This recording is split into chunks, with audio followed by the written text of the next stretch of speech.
El ¿Y a qué se ICB, dedica? el ICB es una organización sin fines de lucro que trabaja como ICB hace 20 años y como columna vertebral del ICB tenemos la fotoidentificación de ballenas, que es lo que nos permite conocer la dinámica poblacional de las ballenas francas que visitan Península Valdés cada año.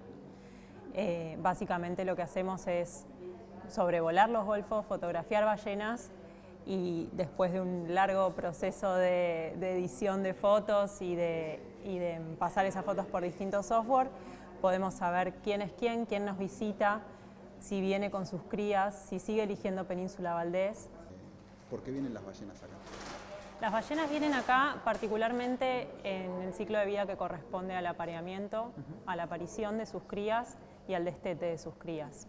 Este lugar tiene como característica tener aguas poco profundas, aguas calmas, y eso permite que las mamás no tengan que andar controlando a sus ballenatos como debería pasarle en aguas abiertas, sino que justamente lo que más ves en los golfos de la península son grupos de mamás con bebés que se encuentran en estas aguas calmas porque ese bebé nació, está aprendiendo a nadar, o sea, nace acá, también. pare acá, sí, la ¿Y se aparición reproducen también acá? Sí, acá se aparean, se van a las áreas de alimentación, vuelven acá a parir a sus crías con esa reserva de grasa que obtuvieron gracias a la alimentación.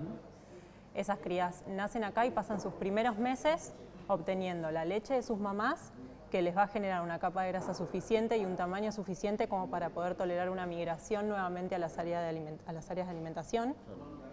Y luego van a volver acá con sus mamás y se van a separar para empezar a tener vida de juvenil independiente y esa madre volver a comenzar con el ciclo, que luego va a hacer que vuelva a tener otra cría. ¿Cuánto vive una ballena franca austral? Bueno, Es una pregunta ¿qué pregunta?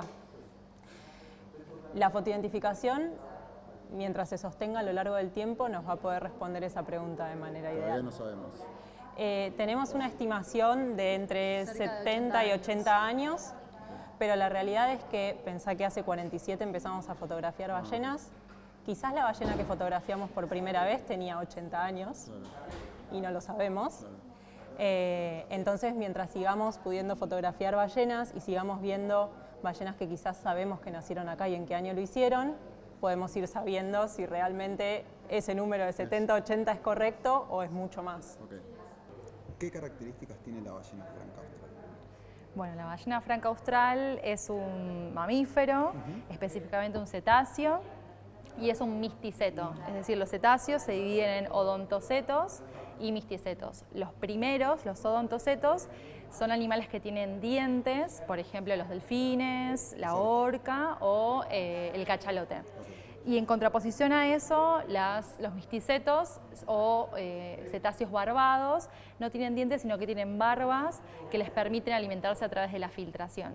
Están particularmente hechas de un compuesto que se llama queratina, bien rígido, parecido a lo que compone es lo que compone también nuestro pelo y nuestras uñas, y también tiene asociados pelos en los cuales quedan entonces retenido el alimento que filtran.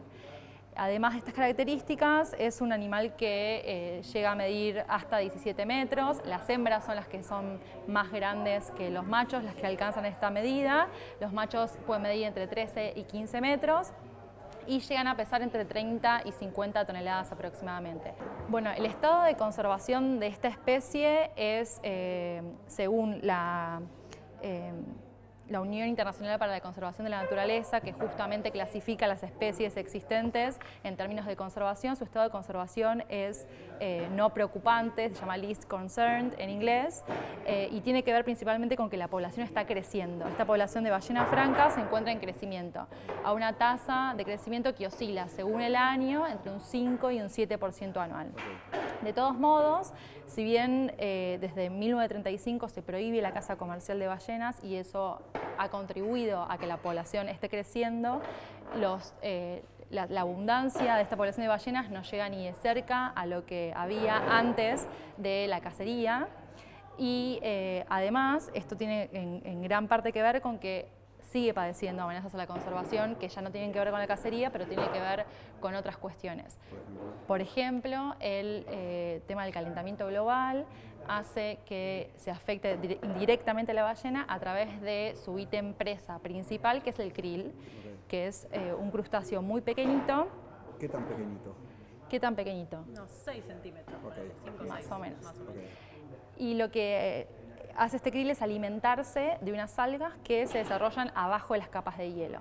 El calentamiento global aumenta la temperatura superficial de los océanos y por ende derrite los hielos, disminuyendo la superficie cubierta por estos.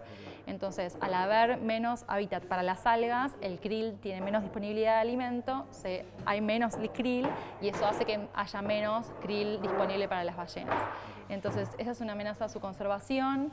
También no están exentas de la basura marina, la contaminación química, y un problema en particular que sucede acá en Península Valdés es que las gaviotas cocineras, que es un animal nativo de estas latitudes, ha aprendido a alimentarse de la grasa y de la piel de ballenas vivas. Se llama cocinera la especie porque básicamente se alimenta de lo que haya disponible, tanto desde basura hasta justamente piel y grasa. Y este comportamiento parasítico que la gaviota ha aprendido altera a las ballenas, alterando su comportamiento principalmente. Y los comportamientos no son cualquier comportamiento, sino que típicamente les genera comportamientos de mayor requerimiento energético. Y encima hay menos alimento. Exacto, o sea, interrumpe los periodos en los que está descansando, las obliga a desplazarse más rápidamente, y esto es grave porque las ballenas acá no vienen a alimentarse, sino que vienen a parir y a reproducirse, entonces están en una situación casi de ayuno y la disponibilidad de grasa que tienen en sus cuerpos, que es lo que a ellas las abastece de energía, deben transformarla en leche para alimentar a sus crías. Entonces, en este contexto, que haya un agente que las fuerza a gastar más energía para poder evitar los hostigamientos de gaviotas, que les duelen, es realmente muy crítico. El Instituto de Conservación de Ballenas recibe donaciones individuales, principalmente el 80% de las actividades que llevamos adelante, el 80% de los fondos que ingresan al ICB son de donaciones individuales que permiten que año a año podamos venir a Península Valdés y podamos seguir estudiando de manera ininterrumpida a esta población, que es una de las características más importantes que tiene la investigación y la fotoidentificación de ballenas acá. ¿Cómo es esa donación? Esa donación es un programa de adopción de ballenas, simbólico obviamente, del que participan actualmente 9 ballenas. Estas ballenas tienen alguna historia de vida en particular, puede tener que ver con que tienen alguna marca, una cicatriz, por ejemplo, que tenga que ver con amenazas respecto, por ejemplo, a colisiones con embarcaciones, puede tener que ver con un bebé que sea muy particular, como puede ser un morfogris, que nace blanco, entonces es un atractivo, o que conozcamos mucho de su familia, como puede pasar con Antonia, que es parte de una familia de la que sabemos desde bisabuela hasta nietos, todas sus generaciones, siempre por parte de madre, obviamente. Así que en lo que consiste es que la gente tenga ganas de conocer una historia de alguna ballena en particular que le llame la atención y que la adopte con una donación mensual o anual y que ayude a la conservación de las ballenas por lejos o cerca que esté del mar, que sepa que está poniendo su gotita de agua, como me dijo alguna vez un adoptante, en lugar de un granito de arena, en la conservación de estas gigantes que nos visitan.